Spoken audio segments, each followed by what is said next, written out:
नमस्कार साथियों, स्वागत है आपका एक और नए वीडियो में। और आज की कहानी में हम जानेंगे जो सिर्फ बिजनेस के बारे में नहीं बल्कि पूरी इंटरटेनमेंट इंडस्ट्री के बारे में है, जो यहाँ पर पूरी इंटरटेनमेंट इंडस्ट्री को हिला सकती है।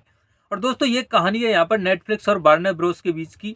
और यहाँ पर ये बात बहुत ही गंभीर और दिलचस्प भी है, क्योंकि ये पूरी दुनिया के लिए एक चेतावनी भी है। अब मैं आपको यहाँ पर बता दूं कि दुनिया इस जो घटना यहाँ पर ये होने वाली है, यानी कि जो डील होने वाली है, इस यहाँ पर दुनिया क्यों डर रही है। देखिए, यहाँ पर सवाल उठ रहा है कि एक देश में हर सेक्टर में दो तीन कंपनियों का राज क्यों हो रहा है। जैसे कि टेलीकॉम हो, फूड डिलीवरी हो, ई कॉमर्स हो, हर जगह सिर्फ वही दो तीन नाम आपको यहाँ पर देखने को मिलते हैं। और अब ये कहानी इंटरटेनमेंट की दुनिया में भी देखने को मिल रही है। देखिए, नेटफ्लिक्स जो पहले एक ओटीटी प्लेटफॉर्म था, अब दुनिया के सबसे बड़े फिल्म प्रोडक्शन हाउस यानी वार्नर ब्रोस को यहाँ पर खरीदने जा रहा है। यानी ओटीटी प्लस फिल्मों का पूरा कंट्रोल, यानी बराबर एक सुपर पावर यहाँ पर नेटफ्लिक्स बन जाएगा। और यही बात यहाँ पर सरकारों को डराती है कि अगर एक कंपनी की इंटरटेनमेंट इंडस्ट्री में यहाँ पर मोनोपोली हो गई तो यहाँ पर लोगों को देखने मूवी देखने में काफ़ी दिक्कतें आने वाली हैं।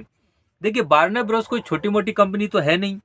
ये 1923 में चार भाइयों द्वारा बनाई गई थी। दुनिया की सबसे पुरानी और सबसे बड़े फिल्म स्टूडियोज में से एक है, जिसके अंतर्गत यहाँ पर Harry Potter, Batman, Superman, Lord of rings और कार्टून नेटवर्क जैसे यहाँ पर कई सारे फेमस शो यहाँ पर आते हैं। ये सब वार्नर ब्रोस के प्रोडक्शन है। इतना बड़ा स्टूडियो अगर नेटफ्लिक्स के पास चला जाता है तो दुनिया की आधी फिल्मों का और सीरीज का मालिक यहाँ पर नेटफ्लिक्स हो जाएगा। देखिए, अब नेटफ्लिक्स कहाँ से कहाँ पहुँच चुका है, आपको बताता चलूँ कि नेटफ्लिक्स की शुरुआत एक मज़ेदार घटना से हुई थी।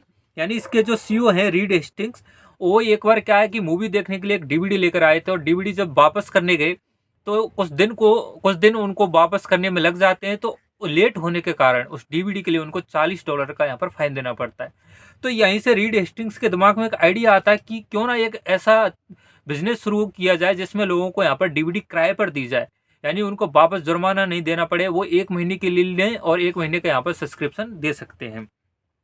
तो देखिए, वहीं से यहाँ पर आइडिया है कि क्यों ना लोग डीवीडीज किराए पर ले लें, यानी सब्सक्रिप्शन पर। और यहीं से शुरू हुई 1997 में एक छोटी सी दुकान, जो 2007 में ऑनलाइन वीडियो स्ट्रीमिंग में बदल गई। और आज नेटफ्लिक्स का यहाँ पर मार्केट में $424 बिलियन का यहाँ पर मार्केट कैप है। और देखिए, 190 प्लस देशों में इसकी सर्विस है। और ग्लोबल मार्केट में अगर इसका ओटीटी शेयर परसेंटेज देखें तो यहाँ पर 45.8% है। ये सिर्फ कंपनी नहीं, मनोरंजन का पूरा साम्राज्य है। अब देखिए, नेटफ्लिक्स इतनी बड़ी सुपर पावर कैसे बनी। देखिए, नेटफ्लिक्स ने ओरिजिनल कंटेंट बनाकर ना यहाँ पर पूरे गेम ही बदल दिया। देखिए, house of cards, stranger things और स्क्विड गेम जैसी यहाँ पर वेब सीरीज, इन सीरीज ने नेटफ्लिक्स को दुनिया का सबसे बड़ा कंटेंट किंग बना दिया।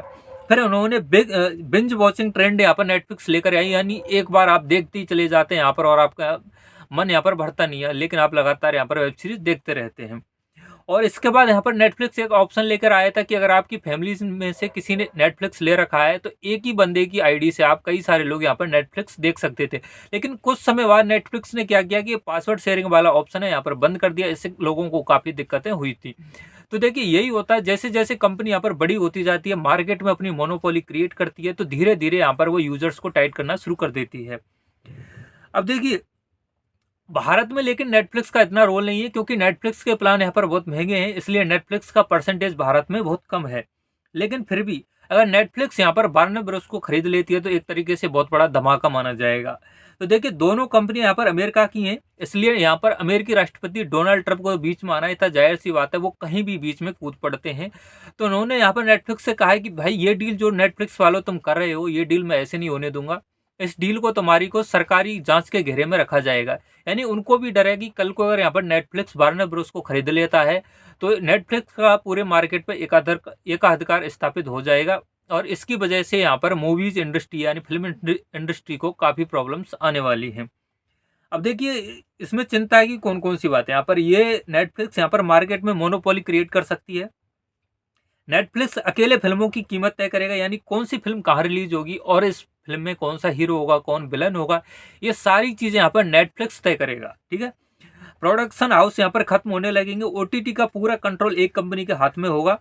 यानी एक दिन अगर आपको नेटफ्लिक्स कहे कि भाई, अगर आप मूवी देखना चाहते हैं नेटफ्लिक्स पर, अगर आप मूवी देखना चाहते हैं तो नेटफ्लिक्स आपसे $1000 का चार्ज यहाँ पर लगा सकता है, तो आपको वो देना ही पड़ेगा। अगर नेटफ्लिक्स चाहे तो $2000 का भी चार्ज लगा सकता है और आप कुछ नहीं कर पाएंगे। आपके पास ऑप्शन ही नहीं होगा किसी और दूसरे ओटीटी पर जाने का, क्योंकि आप नेटफ्लिक्स ने यहाँ पर सारे स्टूडियोज को खरीद लिया है। तो इसलिए आपको मूवी नेटफ्लिक्स पर देखनी पड़ेगी, चाहे उसके लिए वो आपसे $1000 चार्ज करे या $2000 चार्ज करे। ठीक है, और यही डर सरकारों को है और दुनिया भर में ये चिंता भी जताई जा रही है और एंटी ट्रस्ट एजेंसियां भी घबरा चुकी हैं। जैसे अमेजन प्राइम, डिज्नी, HBO, कोई भी नेटफ्लिक्स के मुकाबले खड़ा नहीं रह पाएगा।